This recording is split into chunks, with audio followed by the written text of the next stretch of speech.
ചുറ്റുമുയർന്നു നിൽക്കുന്ന കരിങ്കൽ മതിലുകൾ, ആയുധമേന്തിയ കാവൽക്കാർ, ഒരിക്കൽ അകപ്പെട്ടാൽ പിന്നെ മരണം വരെ മോചനമില്ലാത്ത ഷോഷാങ് ജയിൽ.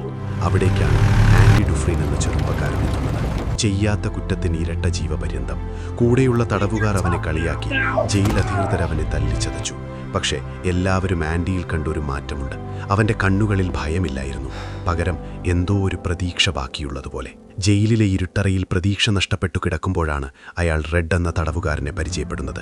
ഷോഷാങ്കിലെ ഇരുണ്ട നിയമങ്ങൾക്കിപ്പുറം ആൻഡിയും റെഡും തമ്മിലൊരു ആത്മബന്ധം ഉടലെടുത്തു. ജയിൽ മുറ്റത്തെ ആ തണുത്ത കരിങ്കൽ ഭിത്തികളിൽ ചാരിയിരുന്ന് അവർ ജീവിതത്തെക്കുറിച്ചും പുറം ലോകത്തെക്കുറിച്ചും നഷ്ടപ്പെട്ട സ്വാതന്ത്ര്യത്തെക്കുറിച്ചും സംസാരിച്ചു. അങ്ങനെയിരിക്കെ ഒരു ദിവസം തൻ്റെ വിചിത്രമായ പ്ലാൻ ആൻഡി റെഡിനോട് വെളിപ്പെടുത്തി. അതിനായി അവൻ ആവശ്യപ്പെട്ടത് ഒരു ചെറിയ ചുറ്റികയും കുറച്ച് കല്ലുകളുമാണ്. അത് കേട്ട് റെഡ് ഉറക്കെ ചിരിച്ചു.